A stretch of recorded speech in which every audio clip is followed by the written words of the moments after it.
تپوسو کا وہ مفتی صاحب تا میلاد النبی مانی ماوے پا میلاد النبی کی خطوہ لفظ دی یو نبی دے او یو میلاد تے کنا ابو جال عمرہ کافرے کا میلاد النبی نمانے دا ابو جال نا غٹ کافرے تاس ہوا ہے کہ نبی نمانے نبی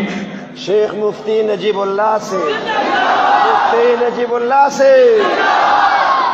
دو لفظ دی میلاد النبی سو لفظ دی میلاد النبی نمانے نو ابو جہل عمرہ کافر شوی کہ نشوی وائے او چه میلاد النبی نمانی نو ظالمہ پیدائش دا نبی کو ابو جہلم منو دا عطبم منو دا شیبم منو دا ابو لہبم منو دا دا دنیا کافر مانی تای نمانی او کتوے چنا ذکر دا نبی پا محفل کے نمانم دا کو عالم ارواح کے اللہ کرے لے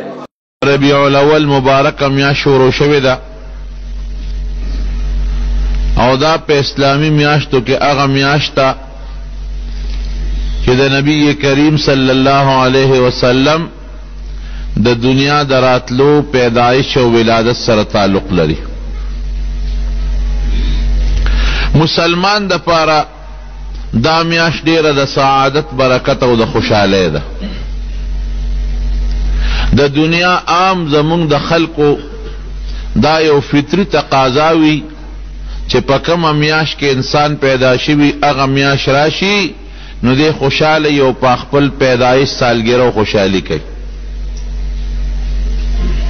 کدا چاوس کیگی که نکیگی خو چه ورطیات سی چه پا دیر وزد پروس کال پیداوم بل مخ کے پیداوم دے میاش کے او دا زما دیرش کالو شو پینزیشتو شو شلو شو سلویختو شو نو اسی فطری تور انسان پا دے خپل لڑکی خوشحالی محسوسی دا دوارو جہان و مبارک سردار چی دا دی جہان دا پار یولوی رنا دا او زمانگا استاس و عظیم محسن دے او دا اللہ عظیم القدر او عظیم المرتبت پیغمبر دے دا ربیع الاول پا دے میاش کے غی دنیا تا تشریف راوڑے دے مسلمان لپکار دی کہ دا حضور پاک دنیا تا پراتلو دا خپل خوشحال اظہارو کی زمارونو عموماً مسلمانان رونا پا دے میاش کے جلسے کئی پروگرامون کئی او دا ناتخوانے او دا وعظ او دا نصیحت مجالس جوڑے نیت دا مسلمان کداوی چی دا نبی علیہ السلام مبارک سیرت تے بیان شی او خلق دے ووری نیت دا مسلمان کداوی چی دا حضور پاک دا حالاتو او دا سیرت او دا تاریخ نا خلق خبر شی نیت دا مسلمان کداوی کہ دا خپل خکل پیغمبر دا حالاتو او دا غی دا خکل شان ذکر خلق توشی او دا خلق دا حضور پاک سرمین محبت نورم زیاد شی نیت دا مسلمان کداوی کہ دا خپل پیغمبر پدیراتلو دا خوشحال اظہارو کم کہ اللہ خوشحال شی او نیت دا مسلمان کداوی کہ دا نبی علیہ السلام متعلق یو خیراتو کم کہ دا غی ثواب غی تورسی زمارونو کدا نیت دا مسلمانی لکہ انشاءاللہ دا دی مرگرو زمانگم دا غنیت تے نو دا عبادت تے او کنتاسو نتپوس کو دا اللہ خوشحالول عبادت تے دا حضور پاک حالات بیانول دا عبادت تے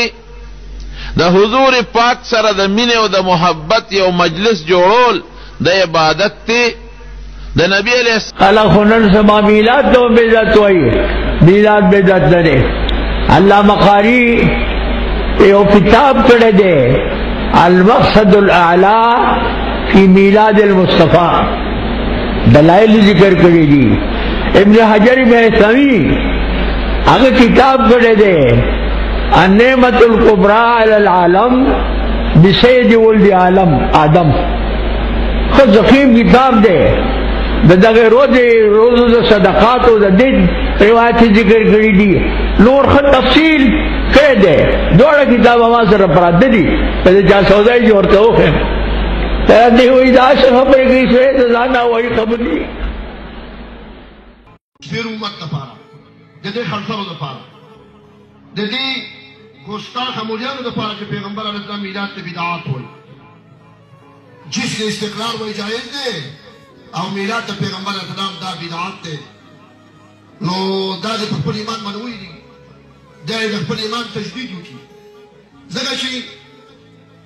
د نبي علیه السلام د ذات سره متعلقه د هر شي نه بعض عبادت دی ټولو فقهاو لیکلي دي د پیغمبر د جسد مطهر نه بعض عبادت دی د نبي علیه السلام د جهادونو د مغازیو نه بعض عبادت دی د پیغمبر د تورو نه بعض عبادت دی